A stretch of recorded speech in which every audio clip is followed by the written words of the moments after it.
Perempuan pilihan. Aku terlahir dan dibesarkan dari keluarga yang sangat sederhana. Ayahku seorang pegawai negeri sipil dan ibuku seorang ibu rumah tangga yang turut membantu perekonomian keluarga dengan membuka kantin di kantor tempat ayahku bekerja. Dua orang kakakku laki-laki bekerja sebagai pegawai negeri sipil dan adik perempuanku seorang guru TK. Pada dasarnya, kehidupan sama seperti anak-anak pada umumnya. Singkat cerita, setelah lulus sekolah menengah kejuruan, aku ingin melanjutkan berkuliah di perguruan tinggi. Namun, karena keterbatasan biaya, aku urungkan niat ini untuk memutuskan bekerja di salah satu perusahaan ternama.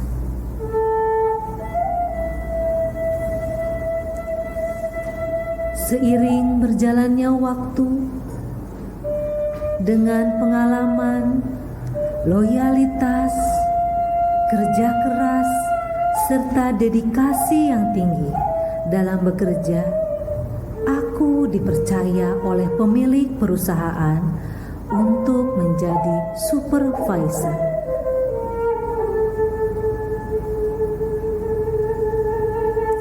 Hingga dalam kurun waktu 8-10 tahun, aku mampu secara finansial.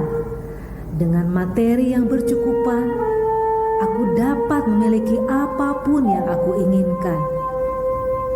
Hingga akhirnya, aku mendapatkan jodoh dan menikah pada tahun 2004.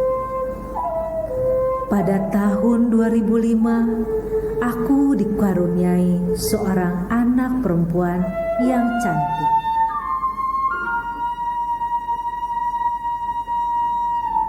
Setelah 6 tahun menjalani kehidupan berumah tangga, tiba-tiba pada tahun 2010, aku dihadapkan pada suatu kenyataan bahwa suamiku sakit.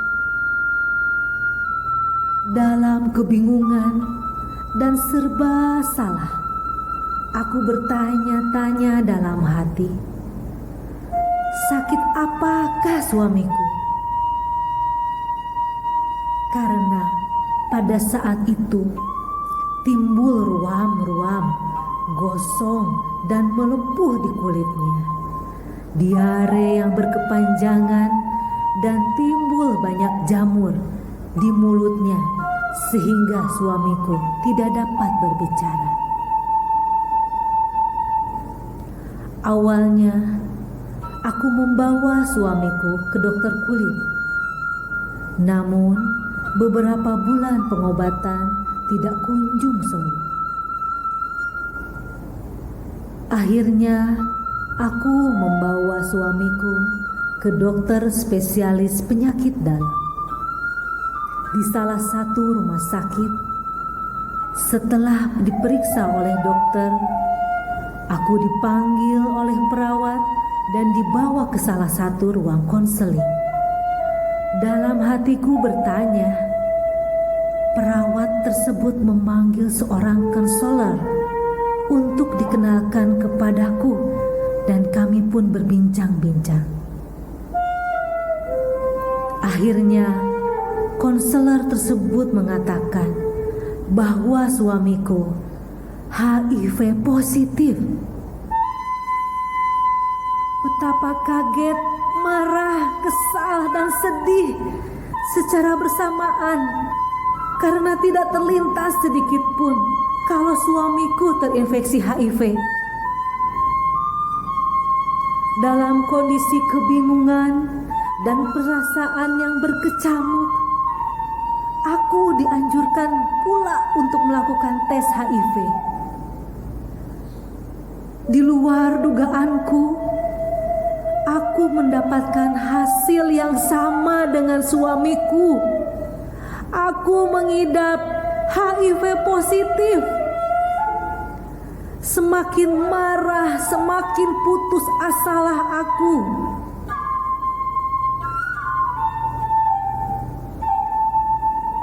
Beberapa hari setelah suamiku dinyatakan HIV positif, akhirnya dia dipanggil oleh Sang Maha Kuasa.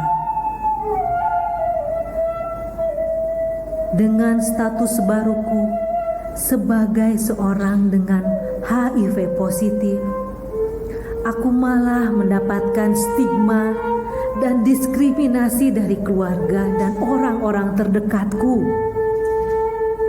Bukannya diberikan dukungan, aku malah dijauhi dan dikucilkan.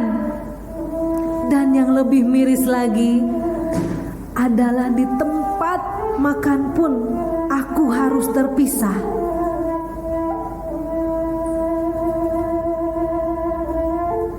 Aku jalani hari-hariku dengan kembali bekerja.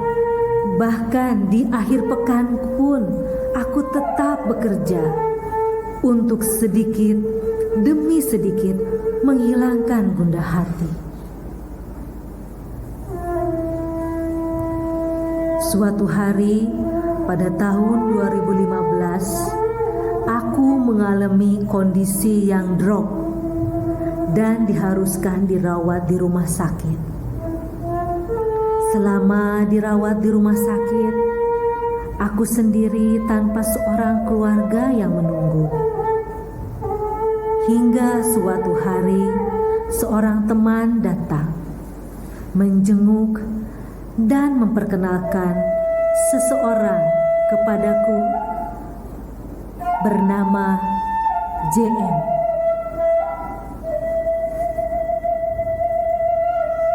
Selama di rumah sakit, JM lah yang selalu datang menjenguk. Dari sinilah mulai timbul rasa bahwa JM adalah orang yang Tuhan berikan buat aku. Terlebih, kami mempunyai status yang sama sebagai penderita ODA. Dengan berbagai pertimbangan, kami pun memutuskan untuk menikah pada tahun 2015. Tak kusangka dari awal pernikahan bukanlah cinta, kasih sayang, dan dukungan yang aku dapatkan, namun siksa lahir batin. Tak pernah terbayangkan bahwa dia seorang homoseksual.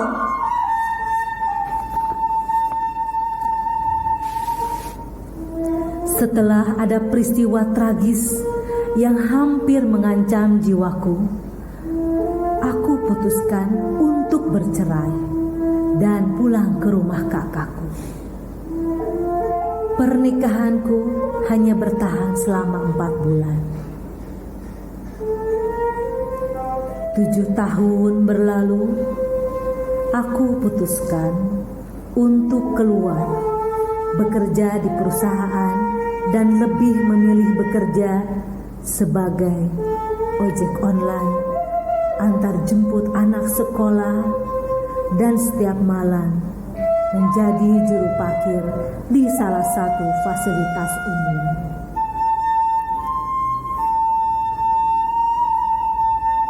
Akhirnya aku bergabung dengan komunitas Ikatan Perempuan Positif Indonesia. Di sana aku dikenalkan dengan beberapa orang yang saling memberikan dukungan moral.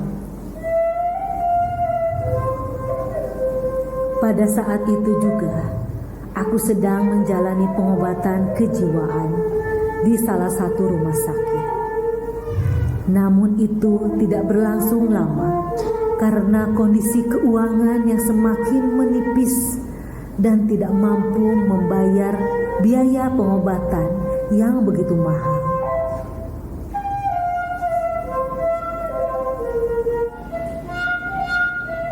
Selama 2 tahun bekerja sebagai asisten rumah tangga, ojek online, antar jemput anak sekolah, bahkan terkadang aku menjadi juru parkir. Meski panas matahari, tetap aku lalui. Hujan badai pun aku lalui. Cacian tidak sedikit. Tetesan keringat membasahi tubuhku. Bahkan hinaan dan makian. Namun aku tetap tegar dan aku jalani demi sebuah hati. Aku mampu menyekolahkan anakku di salah satu pesantren berdasarkan pilihannya. Pada pertengahan tahun 2019, aku memutuskan untuk bergabung menjadi volunteer di sebuah LSM peduli AIDS. Dari sinilah aku mulai mendapatkan berbagai macam pengalaman demi pengalaman, serta mengikuti beberapa pelatihan. Namun ilmu dan pengalaman yang aku dapatkan tidak cukup membuatku bangkit. Lagi-lagi aku berada di titik terendah dalam hidupku pada awal tahun 2021.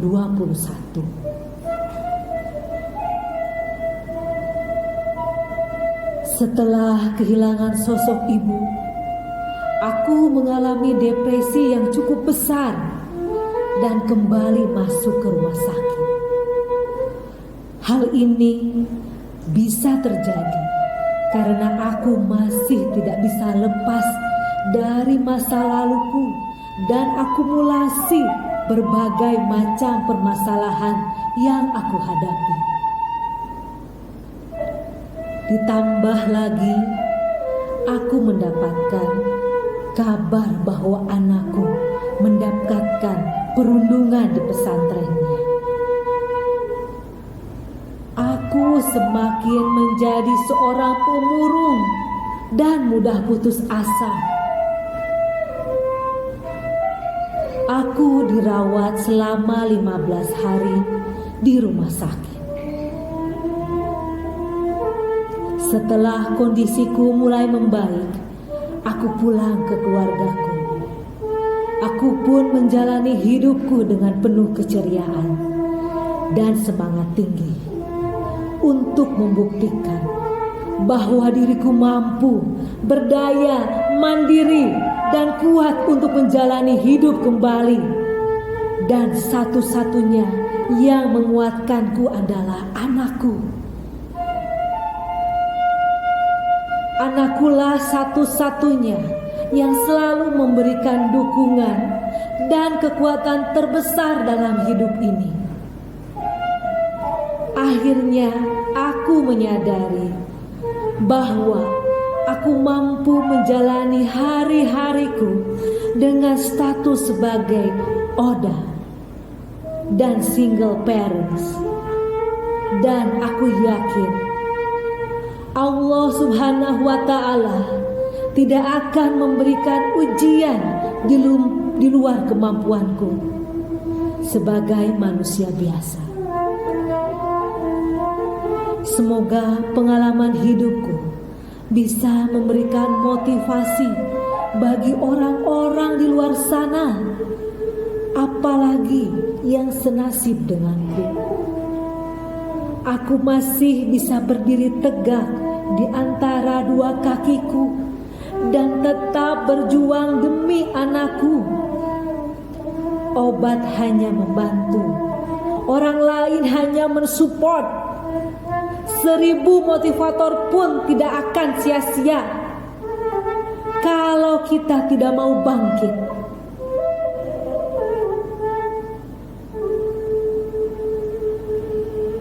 Aku adalah perempuan pilihan yang Allah Subhanahu wa Ta'ala pilih untuk menjalani semua ujian ini.